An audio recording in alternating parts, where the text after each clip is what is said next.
At the end of the last video, we talked about end-of-term grades. Now we're going to talk about grade point average, also known as GPA. GPA is extremely important. First, it determines whether you are eligible for specialized programs such as nursing.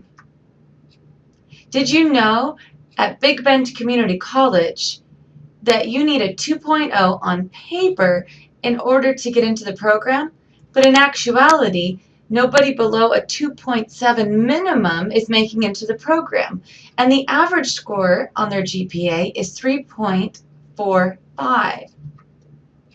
At Washington State University, on paper, you need a 2.5 in order to be accepted into the program. But in reality, nobody is getting in without a minimum of a 3.8 GPA.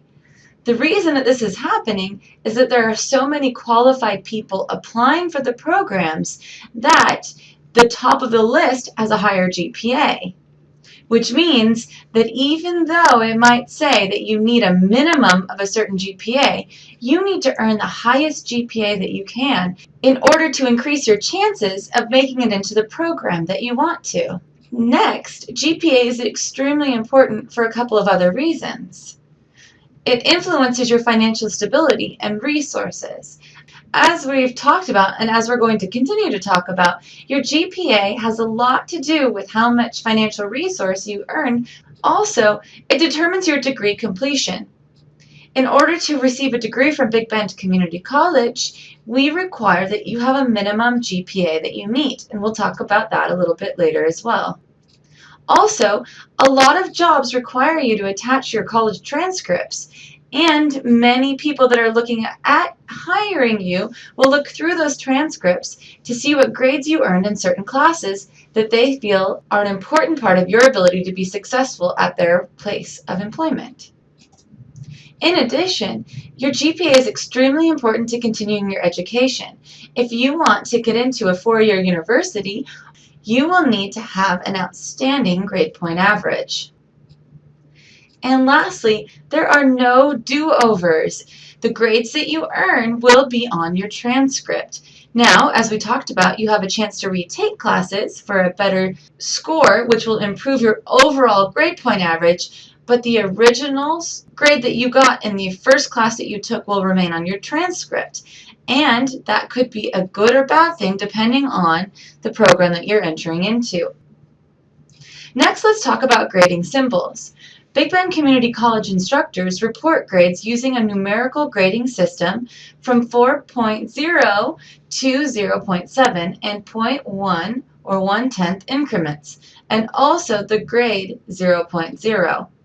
The number 0.0 is assigned for failing work, which no credit hours are earned. Now, when you take a look at what a GPA stands for, it's a score that shows the confidence in your skills, and employers will ask to see it, as well as other programs in this college. For example, you may have placed in the Emporium Model Math. As you start progressing through that, you start earning a pass or fail grade. When you earn a pass grade, it means that all the other instructors here on campus have confidence that you know how to complete that certain level of math, which is why many classes on campus will not allow you to take their class until you have a passing grade, because then they will be confident that you have the skills to complete their class satisfactorily. Next, let's take a look at the grading scale at Big Bend. Here is everything on the scale, starting from a 4.0 all the way down to a 0.0 or failing grade. If you notice, 0.7 is the lowest passing grade possible. After that, you will receive a 0.0 and a letter grade of an F for failing. Now, we're going to talk a little bit more about what you need in order to remain in compliance with Big Bend policy and in order to achieve a degree. Now, the nursing program, as we talked about, you need a minimum grade of a 2.0. So you need to be at least a C average or higher in order to even have a chance of making it into the nursing program. Now, as we talked about before, the average GPA that a student has who enters into the nursing program is actually a 2.7, which is right about here, which means that you should actually be trying to get a 2.7 or higher as your GPA in order to make sure that you have a chance of making it into the nursing program. Now let's talk about how this GPA is calculated, because this is important for you to understand in order to make sure that you achieve the highest scores in your classes possible. First, we calculate a grade point. The grade point consists of your credits, and you multiply that by the grade that you got in the course to equal your grade points. So, for example, let's say that you're taking a 3-credit course, and you earned a 2.7 in the class. This means that the grade points that you would receive are a total of 8.1. Now, let's say you're taking a 5-credit class. You earned a 2.7 in that class for a total of 13.5 grade points. As you can see, there's a lot more weight. You get a lot more points for taking the higher credit classes. This means that the higher credit classes are worth more. It also means that while you should be trying to get an excellent score in all of your classes, you need to make sure and achieve the highest grade point in the classes with the most credits, because they will have the biggest influence on your grade point average. So let's talk about grade point average calculations. First, you need to find the grade points for all the classes taken. Then you need to add up all of the grade points. Third, you need to add up all the credits that were attempted. Fourth, take the total grade points and divide it by the total number of credits that were attempted. And this will give you your grade point average. Let's take a look at an example of this. So let's say you're taking a 5-credit class and you earn a 3.1 grade in the course. You're also taking a 4-credit class and you earn a 1.5 grade in the course. Third, you're taking a 3-credit class and you earn a 2.3 grade in the course. If we do the math, 5 times 3.1 equals 15.5 grade points. The next one, 4 times 1.5 equals 6.0 points. And finally, 3 credits times 2.3 equals 6.9 grade points in the class. The next step is we need to add them together. So 15.5 plus 6.0 plus 6.9 equals a total of 28.4 total grade points. The next step is we need to add up the total credits that we attempted. So we're going to add 5 plus 4 plus 3 for a total of 12 credits attempted. Finally, we take the 28.4 total grade points and the 12 credits attempted and divide them to find the answer of 2.37. Now this is our grade point average. Let's take a look at how that looks on the scale that we have. We know that in order to get into the nursing program, your chances are higher if you have at least a 2.7 or above. Now our number was 2.37. As you can see, that falls on the C+ range. And in order to get into the nursing program, you really need to make sure that you're a B- range or higher. So that means although we can still apply for the program, our chances are a lot better if we improved our grade point average by having higher scores and higher grade points in the rest of our classes. Now, let's talk about grade point average calculations. The cumulative GPA over multiple quarters is calculated in the same way using all courses in which a numerical grade has been given. What this means is they take a look at all of the classes you've taken at Big Bend Community College. They find the grade points for all of those classes. They add them up. They find the total credits you attempted. They divide them, and they come up with your grade point average. And that number is what's placed on top of your application to get into a 4-year university, your application to get into the nursing program, and your application to receive more financial funding. Let's talk about some other things that you might find on your transcripts. You may see anything from an I to a W. The I grade. The I stands for incomplete due to extreme circumstances. Now, the instructor gets to decide what extreme circumstances might be. In addition, the I will stay on your transcript, and it gives you a chance to follow through with some assignments that you may be missing in order to complete the class and earn a grade. But it will turn into a failing 0.0 if it's not completed by a deadline. You need to see the course catalog or contact registration for a firm deadline. It's up to you to make sure that you turn in all of your work by the deadline, or you will receive a 0.0. As you can tell from the calculations that we did, a 0.0 will hurt your GPA in an extreme way. So you need to make sure that you follow through if you receive an I grade for incomplete. Then you have what's called the W grade. The W stands for withdrawal. It means that you stop taking the class for whatever reason.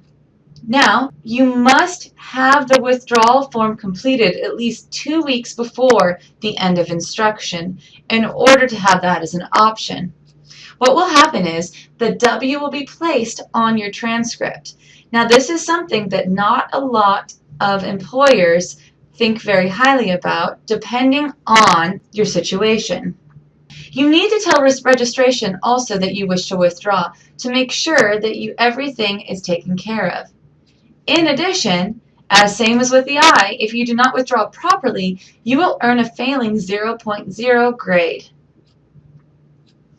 However, one more time, the withdrawal does not necessarily look very good to other colleges that you might be transferring to applying for other specialized programs at Big Bend Community College, to applying for financial aid depending on your situation, and other things. So make sure that you talk to an advisor, registration, and even financial aid before taking a withdrawal in a class.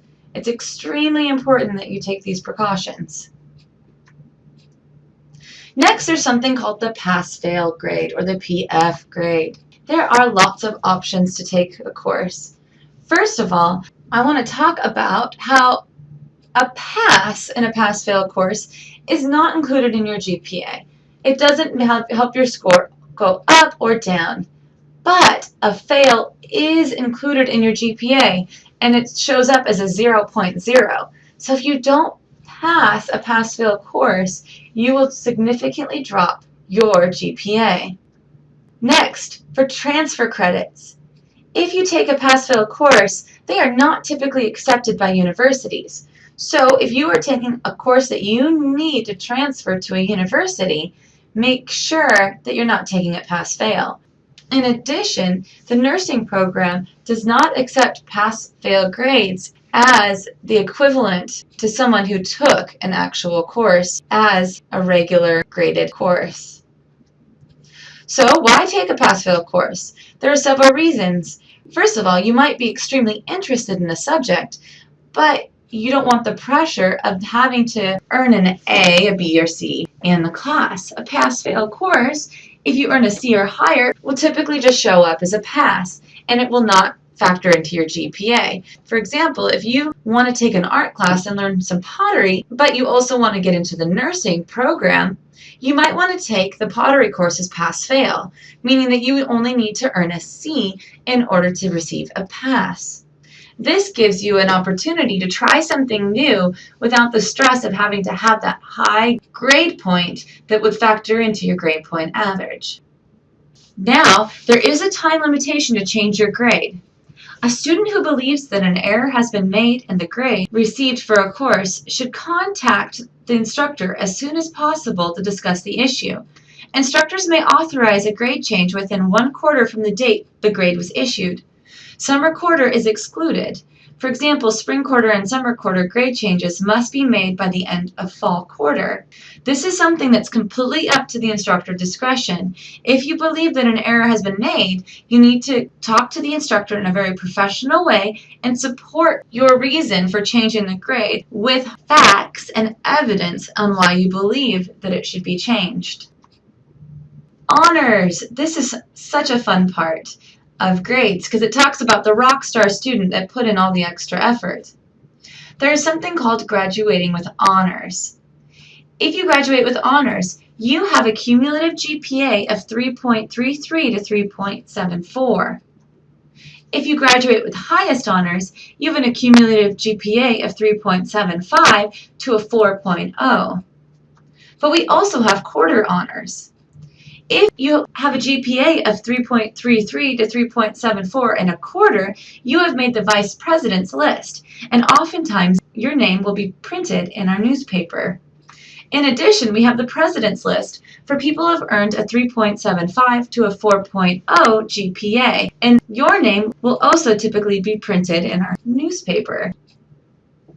Next, we have standards of progress. This includes our low grades policy, and this is really important that you understand that this is one of those no do-overs situation. You need to make sure that you get the highest grades you can in every class. Each student must earn a cumulative grade point average of 2.0 or above to remain in good standing. This means that overall you need to be achieving a 2.0 or above and having a C average in your classes.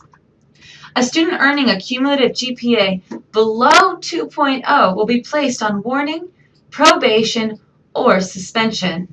Now let's talk a little bit about each of those three.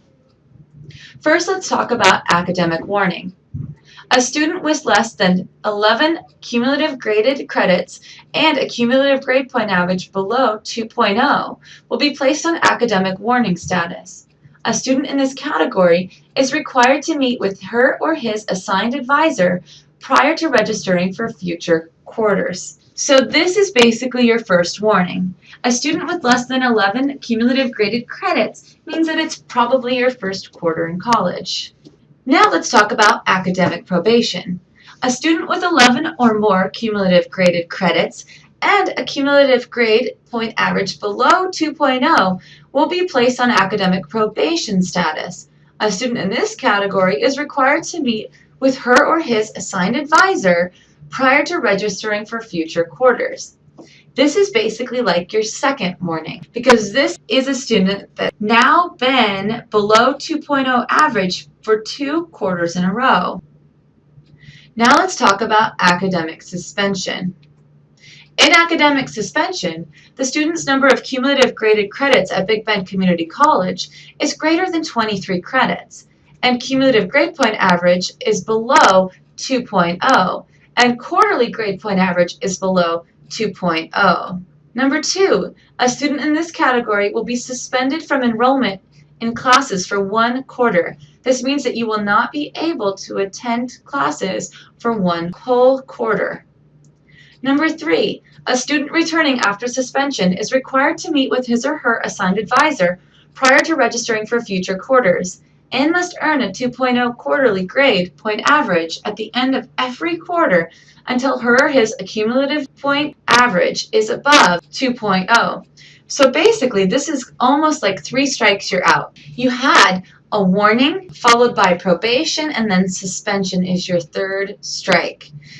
Although there is a chance for appeals during this process. First, the student must provide proof of extenuating circumstances and/or a plan for making measurable and substantial progress towards repairing her or his cumulative GPA. Extenuating circumstances means that you have a reason for why you earned the grade point average that you did, and we'll talk about what are not extenuating circumstances in a little bit. 2, a letter of appeal must be submitted to the Vice President of Instruction and Student Services. 3, the Vice President will call a meeting of Academic Council to hear the appeal. 4, the Academic Council may grant the appeal, may allow the student to continue under certain conditions, or may deny the appeal. The decision of the Academic Council is final. This is a long road to climb.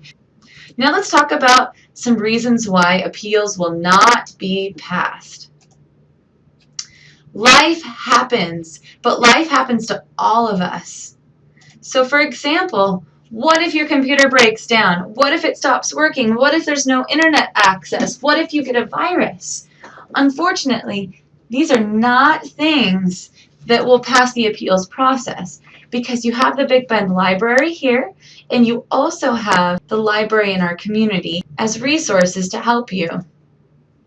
What if your car breaks down? This too is not a reason why you would have an appeal path. There are many ways that you can still get to campus. You can call a taxi, you can ride the bus, you can call a friend, and all of those other reasons. That is not extenuating circumstances for transportation issues. What if you want to go on vacation with your family and your teacher did not give you the final early? So you decided to go on vacation anyways. That is not a good reason. They will not pass that. What if you have really hard time managing your time because of your busy life outside of the campus? What if you have a certain time that you have to drop your kids off and pick them up every day? What if the bus schedule doesn't run exactly the way that you had wished it to and you decided to take a class that doesn't run around the time that the bus schedule runs? What if your spouse takes the car for work at a certain time every day and you can't get to class on those days?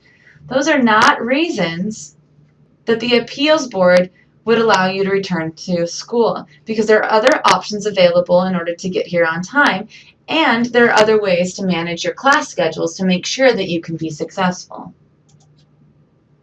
What if you are sick? Depending on the kind of sickness that you have, you can get a doctor's note to prove that there was an extenuating circumstance.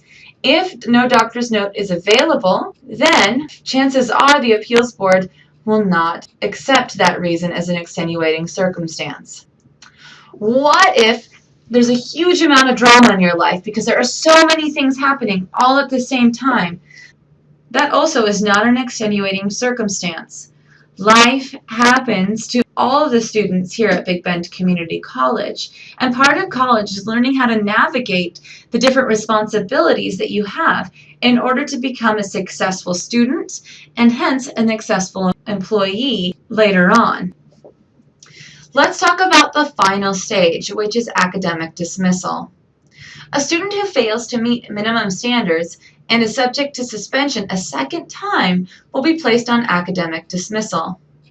Academic dismissal results in suspension from enrollment in classes for 1 calendar year. A student returning after dismissal is required to meet with his or her assigned advisor prior to registering for future quarters, must earn a 2.0 quarterly GPA at the end of every quarter until hers or his accumulative GPA is above 2.0. There is no appeal. After academic dismissal, there is a good chance that the resources that were available to you the first time you were a college student will no longer be available to you through things like financial aid and class availability. But there are some success stories to talk about. Those of us here at Big Bend, we want you to succeed. That's why we're here. We want to educate you so that you can go out and get the job that you have always dreamed of. In addition, we are here for you. We have office hours. There are people on campus all of the time. We want you to learn the material, and we want you to be a rock star. We want you to be on the honor roll. And also, we want to hear from you. We are here because we want to support you, and we like hearing what you have to say, what your needs are, what your feedback is, and how you feel like we can help your education.